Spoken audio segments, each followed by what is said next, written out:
Seoul की सुबह हल्की बर्फ से ढकी हुई थी। चारों तरफ ठंड की हल्की हल्की चुभन थी और हनसंग यूनिवर्सिटी का कैंपस सफेद चादर में लिपटा हुआ था। कॉलेज के नए सेमेस्टर की शुरुआत हो चुकी थी और हर तरफ नए स्टूडेंट्स की चहल पहल थी। कुछ अपने ग्रुप में हंस रहे थे, कुछ क्लासेस के लिए भाग रहे थे और कुछ लाइब्रेरी की शांति में खोए हुए थे। लेकिन इन सब के बीच एक ऐसा शख्स था जो इस भीड़ का हिस्सा होते हुए भी बिल्कुल अलग था। कांग जूनवू।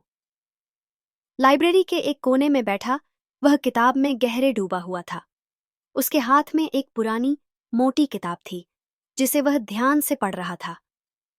उसकी काले रंग की स्वेटर और ग्रे जैकेट उसके ठंड से बचने का तरीका थे, लेकिन उसके हाव भाव बता रहे थे कि वह इस ठंडी दुनिया से खुद को दूर रखता था। स्टूडेंट्स उसके आसपास से गुजरते, लेकिन किसी की हिम्मत नहीं थी कि उससे जाकर बात करे। उसके बारे में कई तरह की अफवाहें थीं। कुछ कहते थे कि वह बहुत रिजर्व है, कुछ कहते थे कि वह घमंडी है, और कुछ तो यह भी मानते थे कि वह बहुत रहस्यमयी है। लेकिन असलियत कोई नहीं जानता था। उसी कॉलेज में थी हान जी यून, बिल्कुल विपरीत स्वभाव की, हंसमुख और जिंदा दिल लड़की। वह कॉलेज के ड्रामा क्लब की मेंबर थी और एक्टिंग के लिए पूरी तरह से जुनूनी थी। हर साल यूनिवर्सिटी में एक बड़ा ड्रामा फेस्टिवल होता था जिसमें हजारों लोग शामिल होते थे, और इस साल जी यून का सपना था कि वह इसे और भी शानदार बनाए। लेकिन एक बड़ी समस्या थी। ड्रामा क्लब के मेल लीड ने अचानक कॉलेज छोड़ दिया था। सुबह की मीटिंग में क्लब के बाकी सदस्यों ने चिंता जताई थी। अब क्या करें? क्लब प्रेसिडेंट ने कहा। हमें कोई ऐसा चाहिए जो सिर्फ दिखने में अच्छा ना हो बल्कि परफॉर्मेंस भी दमदार हो। कोई नया ट्राई कर सकते हैं? एक लड़की ने सुझाव दिया। हाँ, लेकिन हमें बहुत जल्दी किसी को चुनना होगा। जीयून ने सोचा कि उसे इस बार कुछ हटकर करना चाहिए। उसे एक ऐसा चेहरा चाहिए था जो अलग हो, जिसे देखकर ही लोग उसे पसंद करने लगे। वह अपने दोस्त सूजिन के साथ लाइब्रेरी गई। हमें नए स्टूडेंट्स में से देखना होगा कि कोई परफेक्ट मेल लीड मिल सकता है या नहीं। लेकिन कोई नया लड़का मिलेगा भी? सूजिन ने पूछा।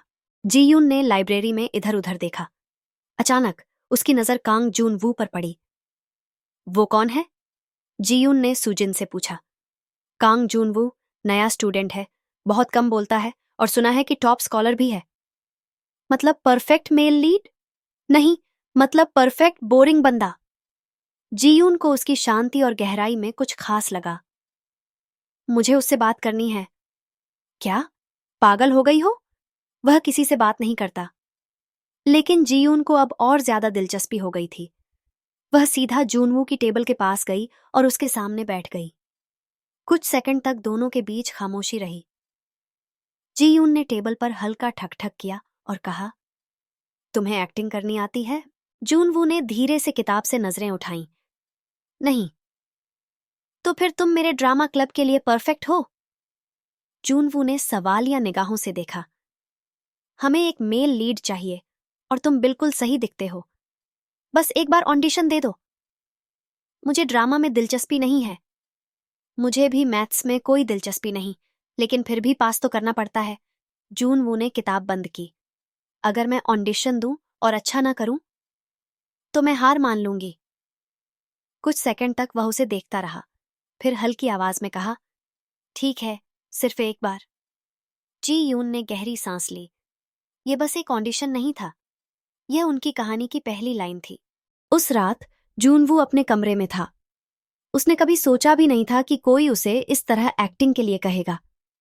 क्या मैं कर पाऊंगा? उसने खुद से पूछा। लेकिन असल सवाल था, अगर मैं किसी के करीब आया तो क्या मैं फिर से किसी को खोऊंगा? क्योंकि जूनवू का अतीत ऐसा था जिसे वह किसी से साझा नहीं करता था। हनसंग यूनिवर्सिटी के ड्रामा क्लब में हलचल मची हुई थी। जी यून बहुत उत्साहित थी क्योंकि आज कांग जूनवू पहली ऑडिशन ऑडिशन देने आ रहा था।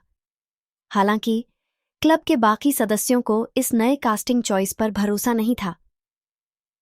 क्या तुम सच में सोचती हो कि वो लड़का एक्टिंग कर पाएगा? सूजिन ने पूछा।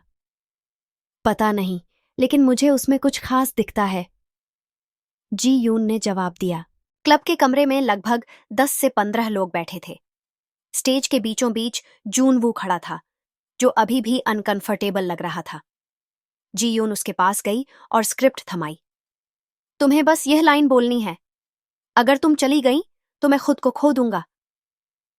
जूनवू ने पन्ना देखा, फिर बिना कोई इमोशन के कहा, अगर तुम चली गई तो मैं खुद को खो दूंगा। पूरा कमरा चुप हो गया। सुजिन ने धीमे से कहा, वाह, इससे अच्छा तो रोबोट एक्टिंग कर लेगा। जी यून ने हाथ जोड़े। तुम थोड़ी फीलिंग डाल सकते हो? जूनवू ने गहरी सांस ली और दोबारा कहा, अगर तुम चली गई तो मैं खुद को खो दूंगा। इस बार भी कोई बदलाव नहीं था। तुम्हें डर नहीं लगता?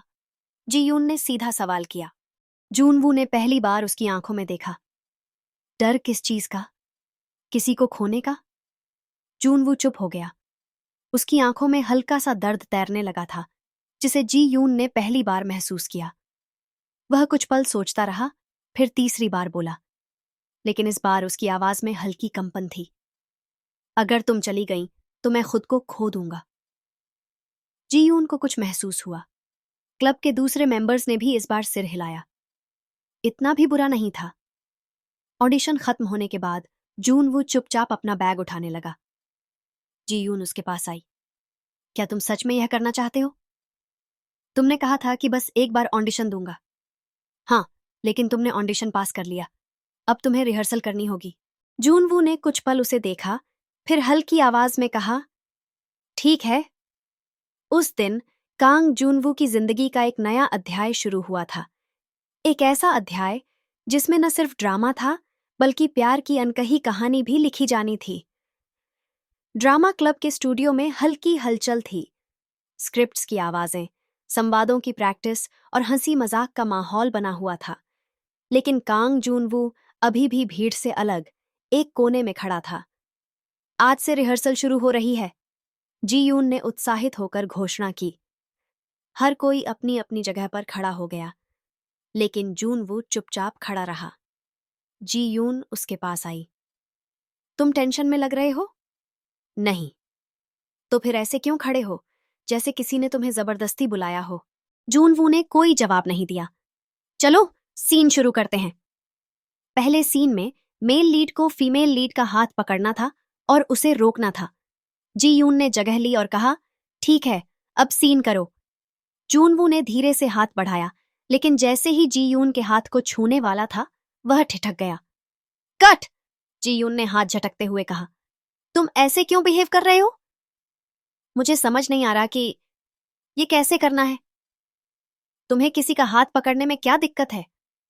जूनवू ने कुछ नहीं कहा। जी यून ने धीरे से अपना हाथ उसकी तरफ बढ़ाया। कोई टेंशन मत लो, बस मेरा हाथ पकड़ो, जैसे कि। जूनवू ने हल्के से उसका हाथ पकड़ा। जी यून ने महसूस किया कि उसके हाथ ठंडे थे। अब मुझे ऐसे पकड़ो जैसे तुम मुझे खोना नहीं चाहते। जूनवू ने हल्की ताकत लगाई, लेकिन उसकी आंखें अब भी झिझक रही थीं। जी यून मुस्कुराई। अब तुम सीख रहे हो। स्टूडियो में बाकी लोग ये सीन देख रहे थे और पहली बार जूनवू में थोड़ी जान दिखी। शाम को जूनवू अपने हॉस्टल के रास्ते पर था।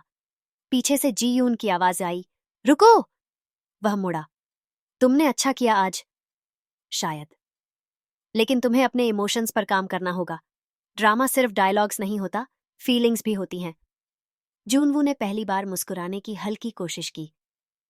शायद तुम सही कह रही हो। जी यून को यकीन हो गया था, कांग जूनवू सिर्फ एक रहस्यमयी लड़का नहीं था, बल्कि उसमें कुछ ऐसा था जो वक्त के साथ और खुलने वाला था। अगले दिन ड्रामा क्लब के स्टूडियो में एक नई ऊर्जा महसूस हो रही थी। हर किसी ने पिछली रिहर्सल से कुछ न कुछ सीखा था और अब सब ज्यादा उत्साहित थे। लेकिन कांग जूनवू अभी भी अपनी शांति में खोया हुआ था, जैसे वह पूरी दुनिया से अलग हो। जी यून ने उसे देखा और मुस्कुरा दी। क्या तुम तैयार हो आज के सीन के लिए? जूनवू ने सिर हिलाया, लेकिन उसकी आंखों में एक हल्की सी झिझक थी। आज कुछ अलग होगा, जी यून ने कहा। उसकी आवाज में एक उम्मीद थी। आज का सीन कुछ अलग था। फीमेल और मेल लीड को एक दूसरे के बहुत करीब आना था और उनके बीच की केमिस्ट्री को दर्शाना था। यह सीन एक बदलाव लेकर आएगा, जी यून ने सीन की तैयारी करते हुए कहा। जूनवू के चेहरे पर कोई इमोशन नहीं था, लेकिन जब वह जीयून के पास आया और उसे अपनी ओर खींचा तो कुछ अजीब सा हुआ। जूनवू ने जीयून का हाथ पकड़ा और उसे अपने पास खींच लिया। उसका चेहरा इतना पास था कि जीयून को उसका हल्का सा सांस लेना भी महसूस हुआ। कुछ पल के लिए जीयून को लगा कि यह सिर्फ एक सीन नहीं था, बल्कि कुछ और था, एक एहसास, एक जुड़ाव। रुको, जीयून ने कहा, लेकिन इस बार उसकी आवाज में एक हल्की बेचैनी थी। जूनवू चुप रहा और उसने अपना चेहरा कुछ और करीब किया। वह जीयून की आंखों में देखा, जैसे वह कोई सवाल पूछ रहा हो। क्या तुम भी यही महसूस कर रहे हो? जीयून ने हल्के से पूछा। उसकी आंखों में अब सवाल और उत्तर दोनों थे। जूनवू ने कुछ पल के लिए चुप्पी तोड़ी और फिर धीरे से कहा, क्या तुमने कभी सोचा है कि हम कितनी बार किसी को खोने से डरते हैं? जीयून चुप हो गई। उसके दिल में एक हल्की धड़कन थी। क्या तुम मुझे खोने से डरते हो? उसने धीरे से पूछा। जूनवू ने सिर झुकाया। उसकी आंखों में गहरी चुप्पी थी। मुझे कभी किसी को इतना करीब नहीं आने दिया, जीयून। रिहर्सल खत्म हो गई थी, लेकिन दोनों में से कोई भी एक दूसरे से बात नहीं कर रहा था। जूनवू ने अपने बैग को उठाया और कमरे से बाहर जाने लगा। कहाँ जा रहे हो? जीयून ने पूछा। जूनवू ने एक पल के लिए रुका, फिर बिना पलटे जवाब दिया, मैं हमेशा की तरह अकेला रहना चाहता हूं। उसने खुद को वापस दुनिया से दूर कर लिया था, जैसे जीयून के नजदीक आकर वह अपना संतुलन खोने से डर रहा हो। लेकिन जीयून जानती थी कि वह कुछ महसूस कर रहा था, और शायद उसने भी अपनी दीवारें कुछ हद तक खोल दी थीं। रात को जीयून अपने कमरे में थी। उसके दिमाग में जूनवू के शब्द गूंज रहे थे। क्या वह सच में अकेला रहना चाहता है, या फिर वह खुद को किसी और से डरने से बचा रहा है? वह समझ नहीं पा रही थी कि क्या करे। क्या उसे खुद को और उसके बीच की दूरी को मान लेना चाहिए, या फिर उसे और जूनवू के रिश्ते को एक और मौका देना चाहिए? इसके बाद वह सोचने लगी, क्या वह उस तक पहुंचने के लिए सही रास्ता चुन रही थी? क्या वह उसे समझने की कोशिश कर रही थी, या फिर सिर्फ उसे एक और भूमिका के रूप में देख रही थी? इन सवालों ने जीयून को पूरी रात जगाए रखा, और उसकी धड़कन हर पल के साथ तेज होती गई। अगले दिन जीयून ने तय किया कि वह इस नजदीकी को अपने तरीके से समझेगी। वह जूनवू से बात करेगी और जो कुछ भी उसके दिल में है उसे साफ साफ बताएगी, क्योंकि उसे यकीन था कि वह उस तक पहुंच सकती है। लेकिन यह एक मुश्किल रास्ता था, क्योंकि जब दो लोग खुद को खोने से डरते हैं तो फिर एक दूसरे के करीब आना और भी मुश्किल हो जाता है।